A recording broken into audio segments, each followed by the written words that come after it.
Hello dear students, welcome to history class, and for the first time today I am conducting your class in front of the green board right from your classroom. So today I am going to start with chapter 7, Changing Cultural Traditions.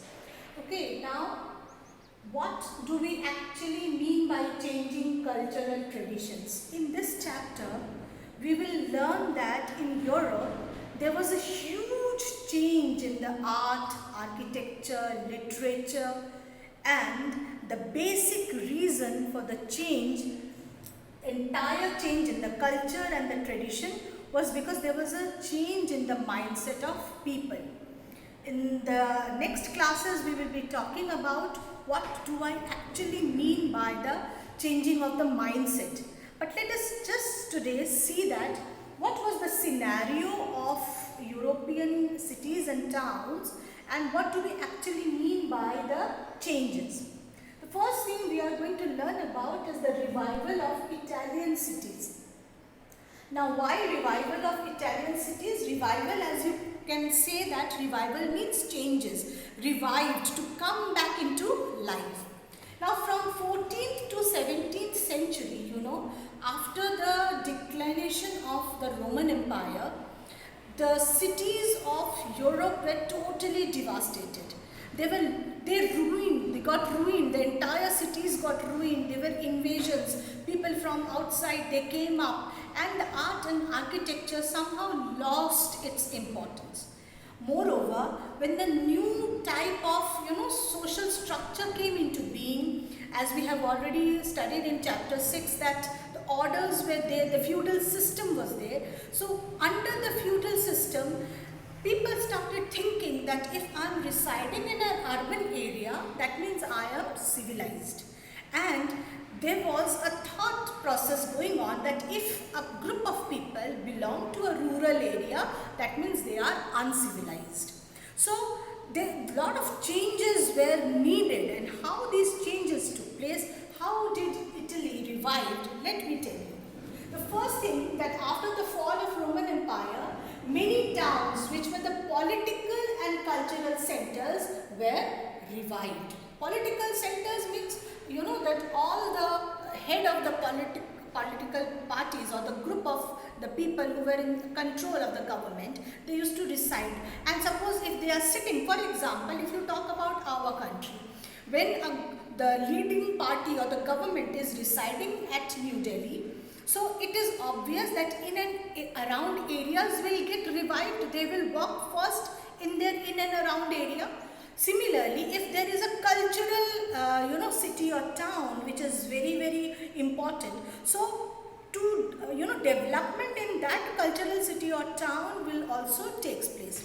So, after the Roman Empire declination, the first thing happened was the cities or the towns which were politically and culturally active, which were the centers, were revived. Then there was no unified government, because after the fall of Roman Empire, there was not one unified, means entire European countries, there was not one single government. Unified means all together. And the Pope was not politically strong. Why we are talking about Pope? Because we are talking about the feudal system.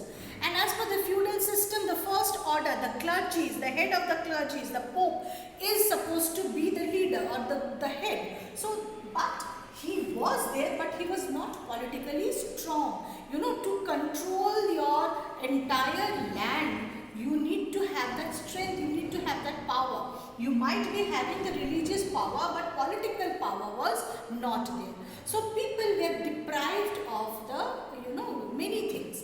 Then this entire Europe got divided into two parts. Like Western Europe was reshaped by feudal bonds. Feudal bonds means the feudal system, first order, second order, third order.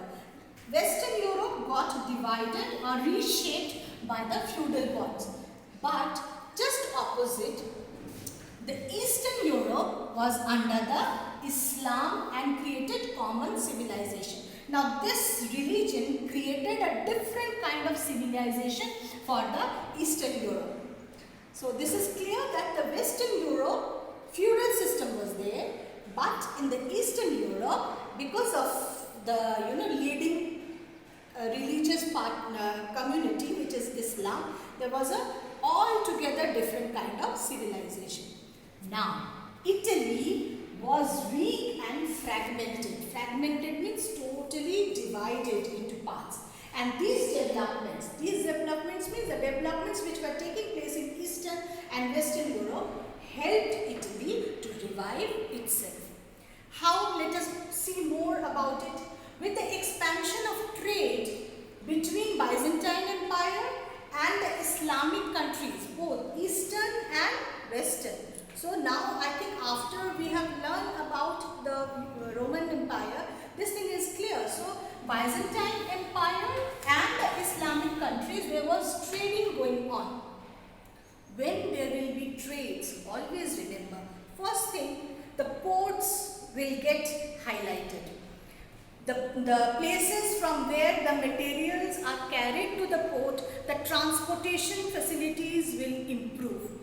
The place from where the raw materials are carried out, those places will get improved. So trading always we have seen in the past, and it has given us the clue and idea that whenever there is trading, there are always development. So the trading between the Byzantine Empire and the Islamic country developed the ports of specifically the Italian cities, and the Italian towns played an important role for the trade between the Mongols and China also.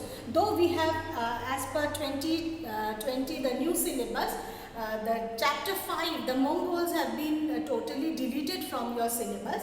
But if you would have studied that during the Genghis Khan time, how China developed and how Mongols using the Silk Route, they have established their own empire. Now this Silk Route also helped the Italian cities, because from China people are going towards Europe and going for what? Going for trading. So the towns, Italian towns, they played a very, very important role. And with this all happening, there was a vibrant and powerful emerging of the cities like Venice and Florence. Not only beautification of the cities were done. If you have seen after I get over with the class, quick revival, go to the Google and see just type out the cities, the pictures of Florence, city Florence and Venice. You will see that how beautifully these cities, the art, architecture, the buildings, the bridges, how beautifully these cities were developed. So the cultural and the political development along with all these things took place in Italy, and Italy revived after the downfall of Roman Empire. Now in my next class, why we are talking about all of a sudden the enhancement of art, architecture, sculpture, different kind of things, drawings, paintings, because we will be studying about a very, very important term, that is humanism. Humanism came into being in European countries, and how this humanism changed there was a renaissance in the entire political, social, cultural structure of Europe. So I'm concluding my class right now. So children, before I go, I just wish you all that please maintain the C19 protocols, always wear mask when you are coming out of your house, and maintain distance. You have to maintain at least 6 feet of distance from each other. Do not touch each other. Drink plenty of water. Stay healthy, stay happy, and stay tuned. Thank you so much.